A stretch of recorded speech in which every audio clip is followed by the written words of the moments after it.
Well, in order to fulfill that request, I'm gonna need to call a professional. Yeah.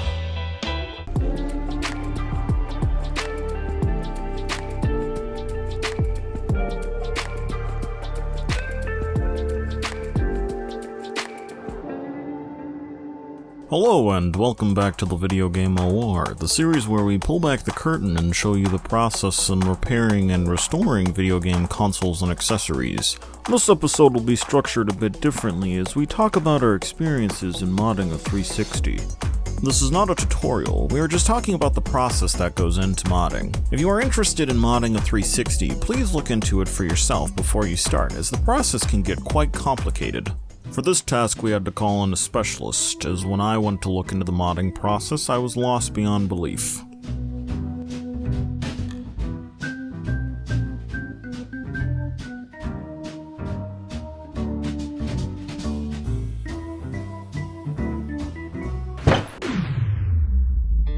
What is this? It seems as though a stranger has wandered in my doorway. Could this be the specialist I have requested? He's equipped with a soldering iron, but no solder. How unfortunate. He has a look of determination on his face. Who knows what his intentions are?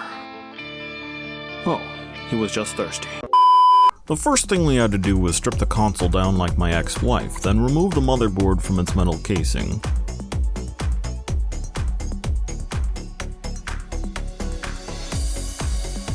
Normally the first step in modding a 360 is to dump the NAND from the console. However, in our circumstance, before dumping the NAND, we use the programmer to flash the timing files onto the Cool Runner mod chip. A timing file is the algorithm used by the mod chip to initiate the glitch which boots the console into the modified NAND.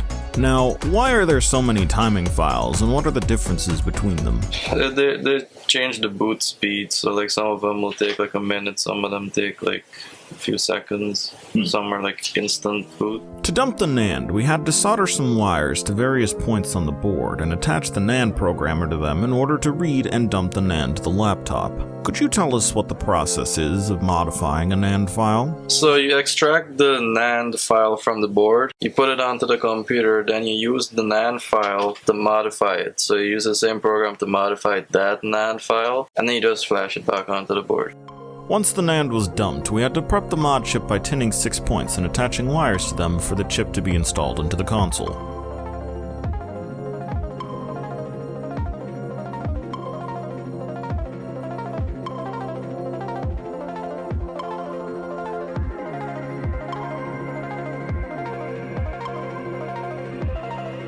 Time to say goodbye to the oof. Now it's time to solder the mod chip wires to the motherboard. Whenever doing any sort of mods or repairs, make sure you know where your tools are. Here's a tweezer. That is a magnificent question. Where the did they go? I don't see it. Watch it be like glasses on my shirt. Or it's just like, oh yeah, it's right in front of you, you dumbasses. Both of you are looking. But you ain't gonna find it. Did you put it back? Because it's right in plain sight. Okay.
Once the chip was installed, it was time to boot it into Zell to get the CPU key so that we could decrypt and build a modified NAND image to flash to the console.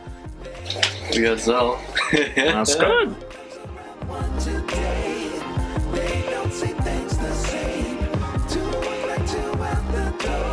Okay, well, it works.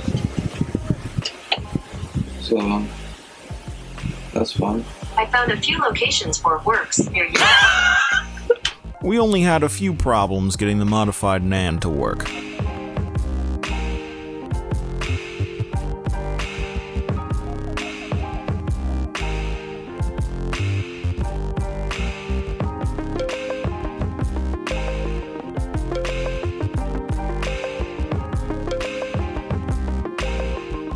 But once it did, it was a modified 360. Only thing left to do is install some modded software and everything is set. So with that, if you enjoyed, remember to like the video and subscribe if you haven't already so that you don't miss any new episodes of VideoGame OR. And don't hesitate to leave a comment on what you'd like to see next for a chance to be featured in the next video. And with that, we'll see you all in the next one.